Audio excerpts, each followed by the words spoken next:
Halo teman-teman, gue mau cerita soal sebuah buku yang kalau lo baca di waktu yang tepat, hidup bisa berubah arah. Bukan karena bukunya motivasional, bukan karena isinya tips praktis, tapi karena buku ini nyentuh dari inti keberadaan manusia, yaitu makna. Sebuah buku klasik, Man's Search for Meaning, karya Viktor E. Frankl yang pertama kali terbit tahun 1946, tetap relevan hingga saat ini karena memadukan kisah yang mengerikan dari kamp konsentrasi dengan logoterapi, sebuah teori psikoterapi yang berpusat pada penemuan makna hidup sebagai dorongan utama manusia. Ini buku nggak ringan. Ini buku yang lahir dari tempat paling gelap dalam sejarah manusia, kamp konsentrasi Nazi. Tapi justru dari kegelapan itu muncul cahaya kecil yang sampai hari ini masih menerangi banyak orang. Dan hari ini gue mau cerita tentang buku ini bukan sebagai ringkasan, tapi sebagai perjalanan. Perjalanan seorang manusia yang dihancurkan secara fisik, tapi justru menemukan kebebasan batin yang tidak bisa disentuh siapapun. Bagian pertama, karakter. Seorang psikiater yang kehilangan segala-galanya. Viktor Frankl adalah seorang psikiater dari Austria. Seorang dokter, seorang pemikir, seorang manusia yang hidupnya normal-normal saja sampai Nazi datang. Rumahnya direbut, nama baiknya hilang, pekerjaannya dicabut, dan yang paling menyakitkan, dia kehilangan istrinya, orang tuanya, semua keluarganya. Dikirim ke kamp konsentrasi yang berbeda dan sebagian besar tidak pernah kembali. Bayangin, semua orang yang lo sayangi diambil dalam sekejap dan lo tidak tahu siapa yang masih hidup. Frank masuk ke Auschwitz dengan keadaan paling rapuh. Seorang manusia bisa alami secara fisik dia tipis, secara mental dia hancur, secara emosional dia kosong. Tapi dari titik itu muncul sesuatu yang luar biasa. Bagian kedua, tujuan. Bertahan bukan hanya untuk hidup, tapi untuk menemukan makna. Di kamp konsentrasi, hidup bukan soal berlari menuju masa depan. Hidup adalah pertanyaan sederhana. Bagaimana gue melewati 1 jam berikutnya? Tapi Frank melihat sesuatu yang menarik. Dia mengamati banyak bahwa orang yang bertahan hidup bukan selalu yang paling sehat atau paling kuat. Bukan yang ototnya besar, bukan yang badannya masih utuh. Yang bertahan adalah mereka yang punya makna atau alasan, sesuatu yang membuat mereka memilih bangun pagi walau dunia terasa tidak ada gunanya. Frank menulis, siapa yang punya alasan untuk hidup bisa menanggung hampir semua hal, termasuk penderitaan. Di tengah kondisi yang tidak manusiawi, dingin tanpa pakaian, kerja paksa, kelaparan, penyiksaan, Frank menemukan satu hal. Manusia selalu punya kebebasan terakhir, yaitu memilih sikap.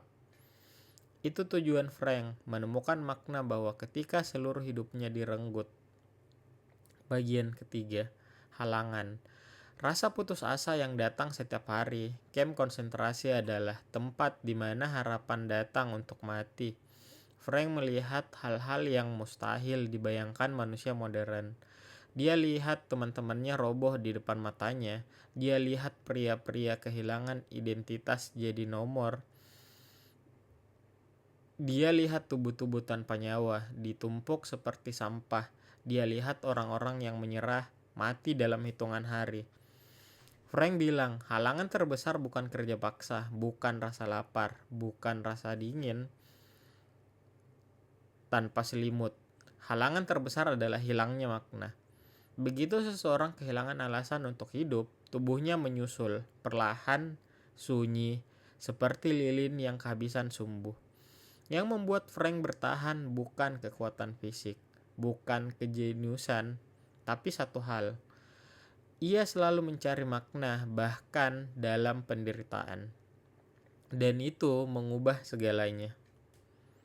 Bagian keempat. Pelajaran pertama, penderitaan harus punya arah. Frank bilang, penderitaan itu seperti gas, bahkan sedikit saja bisa memenuhi seluruh ruangan. Artinya, tanpa makna, penderitaan kecil pun terasa menghancurkan. Tapi, kalau penderitaan diberi arah, diberi konteks, diberi arti, maka manusia bisa menanggung apapun.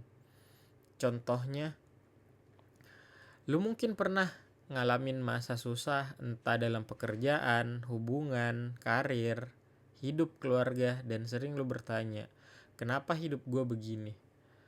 Frank mengajak kita bertanya ulang, bukan kenapa ini terjadi, tapi untuk apa ini terjadi. Ini menggeser semuanya. Penderitaan berubah menjadi proses.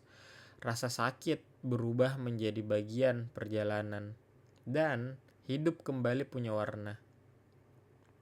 Bagian kelima. Pelajaran kedua. Kita tidak bisa mengontrol hidup, tapi kita selalu bisa memilih sikap di camp. Frank punya dua pilihan setiap hari. Menjadi korban keadaan, menjadi tuan bagi dirinya sendiri. Frank memutuskan memilih yang kedua. Ini melihat bahwa kebebasan batin adalah satu-satunya kebebasan yang tidak bisa diambil siapapun. Nazi bisa mengambil bajunya, mengambil keluarganya, mengambil makanannya, mengambil masa depannya, mengambil identitasnya sampai tinggal nomor. Tapi mereka tidak bisa mengambil caranya memandang hidup, dan itu adalah kekuatan terbesar manusia. Kebebasan memilih sikap. Kita sering lupa hal sederhana ini. Kita marah kalau orang lain kasar, kita kecewa kalau hidup gak sesuai rencana, kita tersinggung kalau ada yang mengkritik. Tapi Frank bilang, lihatlah ruang kecil di antara stimulus dan respon. Di sanalah kebebasan kita hidup. Bagian ke-6, pelajaran ketiga. Cinta adalah makna tertinggi. Salah satu bagian paling indah di buku ini adalah ketika Frank bercerita tentang istrinya. Setiap hari ia bekerja di tengah dingin, salju, hujan, tubuh lemah, tulang menonjol, tapi ia selalu membayangkan wajah istrinya. Ia bicara pada istrinya dalam hati, ia menyebut namanya pelan, ia simpan memori-memori kecil tentang mereka berdua, dan itu membuatnya bertahan. Di tengah horor camp, Frank sadar sesuatu. Cinta adalah jawaban, cinta adalah tempat kita pulang, bahkan ketika dunia runtuh.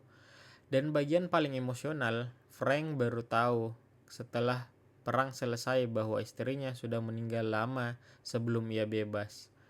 Tapi ia bilang, cinta tetap nyata meski orangnya telah tiada. Itu kalimat yang sampai hari ini masih bikin banyak pembaca terdiam. Bagian ke-7, pelajaran ke-4. Hidup bukan soal kebahagiaan, tapi tanggung jawab. Frank mengkritik pencarian kebahagiaan yang dangkal. Kata dia, kalau lu memburu kebahagiaan secara langsung, lu gak akan pernah dapat. Tapi, kalau lu mengejar makna, kebahagiaan akan mengikuti. Makna datang dari 3 hal, yaitu karya atau kontribusi, sesuatu yang kita buat, ciptakan, berikan pada dunia. Hubungan dan cinta, orang-orang yang kita sayangi dan menyayangi kita. Yang ketiga, cara kita merespon penderitaan, yaitu keteguhan hati saat hidup jadi sangat sulit. Frank memaksa kita untuk bertanya, apa panggilan hidup kita, apa yang dunia minta dari kita, apa yang kita bisa lakukan. Pertanyaan-pertanyaan itu jauh lebih penting daripada bagaimana cara bahagia. Bagian ke-8, pelajaran ke-5. Makna tidak diberikan, makna ditemukan. Buku ini bukan ngajarin kita untuk mencari alasan besar atau misi hidup megah. Frank justru ngajarin hal yang lebih sederhana. Makna selalu ada, tapi tersembunyi dalam momen-momen kecil. Saat kita bekerja dengan sepenuh hati, saat kita jujur pada diri sendiri, saat kita mencintai seseorang, saat kita bertahan di masa sulit, saat kita melakukan hal yang benar walau tidak ada yang lihat, makna itu bukan hadiah, makna itu pilihan. Bagian ke-9 juga sebagai penutup. 3 kalimat yang mengubah hidup setelah keluar dari kamp konsentrasi. Frank menulis 3 kalimat yang menurut banyak pembaca, termasuk gua, mengubah cara melihat hidup. Hidup akan terus bertanya, apa makna dari penderitaanmu? Manusia selalu punya kebebasan terakhir, yaitu memilih sikap. Selama masih ada alasan untuk hidup, manusia bisa bertahan menghadapi apapun.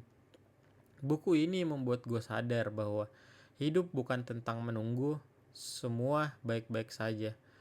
Hidup adalah tentang menjadi kuat di dalam bahkan ketika keadaan di luar berantakan. Man's Search for Meaning bukan buku yang dibaca sekali terus lupa. Ini buku yang dibaca sedikit demi sedikit, diam, merenung, dan pelan-pelan mengubah cara kita menjalani hidup. Jadi, kalau lu ngerasa hidup lu hampa, bingung arah, kehilangan motivasi, atau merasa dunia gak adil sama lu, buku ini bukan cuma layak dibaca, buku ini perlu untuk dibaca. Jadi teman-teman, sampai ketemu di cerita buku berikutnya. Semoga setelah video ini, lu gak cuma hidup, tapi mulai menemukan makna dari hidup itu sendiri.